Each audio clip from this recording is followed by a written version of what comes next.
Hello guys! Welcome back dito sa aking channel. Today's video, 'di ba? Medyo ibang content tong i-share ko sa inyo ha. Kasi recently nga lang ay nag-open kami ng aming store nung December and nakakatuwa lang kasi kahit papaano medyo okay yung naging bentahan natin. So ayun na nga, medyo marami din yung mga katabi kong tindahan at ang goal talaga natin ay makahanap ng supplier or yung mabibilhan natin ng ating mga pwedeng idagdag sa ating paninda na ayan, so post muna ang tindera nyo. So ayun nga, ang goal talaga natin ay makahanap ng pwede nating mabilhan ng mas mura at ibebenta nga natin ng mas mura. Kasi yun naman talaga, ang customer natin ay naghahanap talaga ng mga mura. Iba na paninda, mura syempre pero maganda yung quality. Low cost but high quality. Ayun, English yan ha. So ayun na nga mga ka-beshies. Ayan, i-share ko sa inyo itong ilan sa mga nabili ko. Though marami kayong makikita ha na items sa Shopee. Pero ayun kasi medyo mahal ng konti yung presyo niya. May difference na 2 pesos, 3 pesos, 5 pesos. And ito yung nakita ko. Ang isa talaga sa kailangan nating gawin kapag tayo ay nagtitindahan ay sourcing. Kung saan tayo makakahanap ng magandang bilihan ng mga items na makakabili ka ng mas mura and na maganda, tapos maibebenta nga natin ng mas mura para balik-balikan ka nga ng iyong mga customer. So, ang ilan nga sa mga nabili ko, kung mapapansin nyo, ito kasi likod ng inuupuan ko. So, dito, nagbabayad yung mga customer. Kaya, dinisplay ko yung mga ito sa aking likuran para makita nila kapag sila ay nagbabayad. So, yung tindahan din kasi namin ay open siya. So, pumapasok lang talaga yung mga customer, namimili ng mga gusto nilang items. And, ayan, bumupunta sila dito sa inupuan ko, then nagbabayad. So, may table ako dito. And, ayan, dinisplay ko nga sa aking likuran itong mga items na to.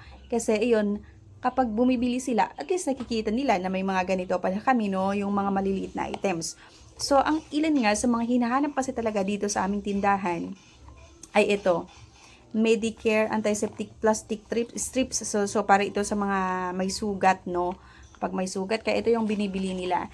So, akalain mo, pwede ko siyang ibenta ng tig-pipiso. So, yung mga ibang store din kasi na malapit sa area namin ay binibenta daw nila ito ng tig 5 pesos, yung iba tig 3 bawat isang piraso, ayan, yung ganyan. Pero sa akin, piso lang kasi okay naman, malaki naman na yung kita. Nakalain mo, 100 pieces to and mabibili lang siya ng nasa 30 to 40, ganyan. Basta ganun yung presyohan. So, bakit pa ako magbebenta ng mahal kung mura naman ang bili ko, 'di ba? So, ayan, piso-piso lang yung bentahan ko nito. Kaya binalik-balikan ng aking mga customer.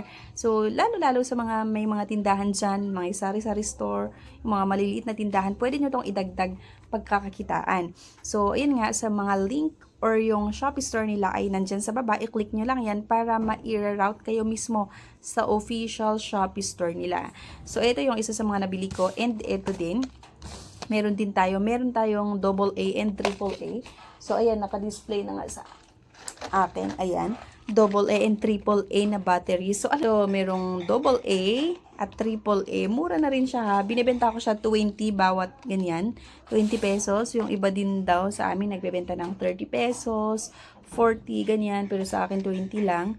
Kasi nga, mura naman yung binilhan natin. And binalik-balikan ito or isa sa mga binabalik-balikan ng mga customer namin. Ayan, ito.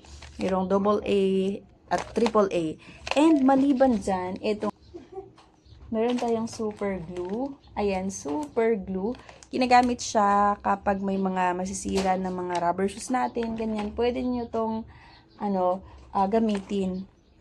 So, isa din ito sa mga binalik-balikan nila sa amin. Ayan, kung kita nyo, kabibili ko lang pero bawas na agad itong baba niya.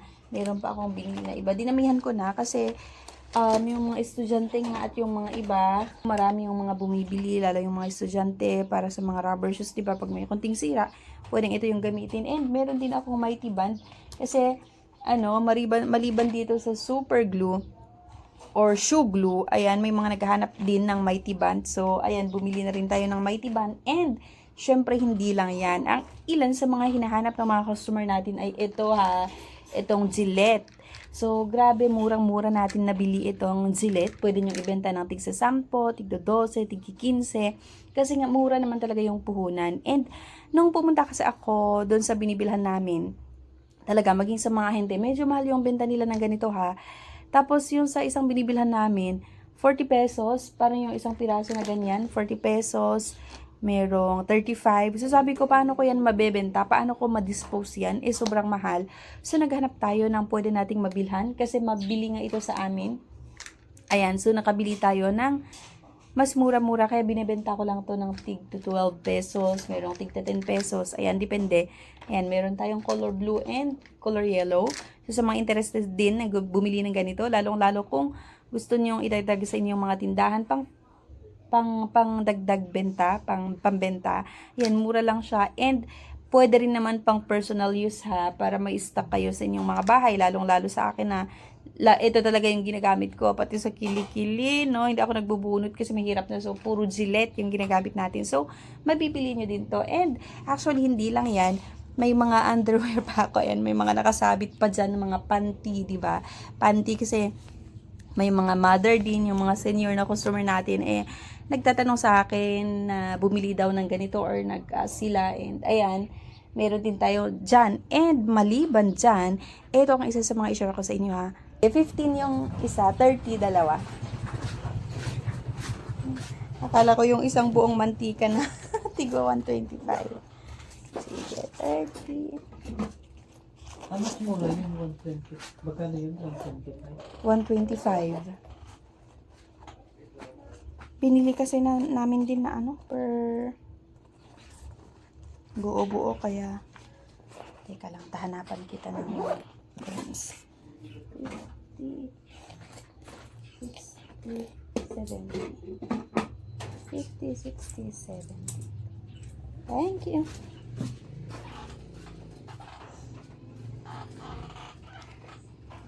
Ayan. So, ito na nga. Pasensya na. May customer tayo. So, ayan. Ito, oh. Ito. Charger. I-share ko lang sa inyo itong binibilan ko ng charger. And alam nyo ba, binibenta ko siya ng tig na 90 pesos. Kasi yung mga iba, pati sa palengke, binibenta daw nila yung charger ng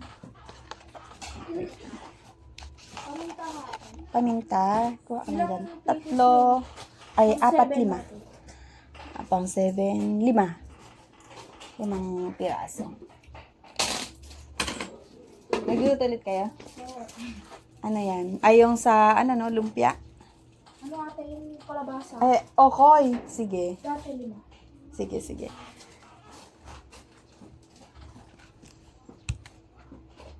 Ayan. So, may customer ulit tayo. Diba? Umagang-umaga. And nakakatuwa lang na sa umaga pa lang, diba?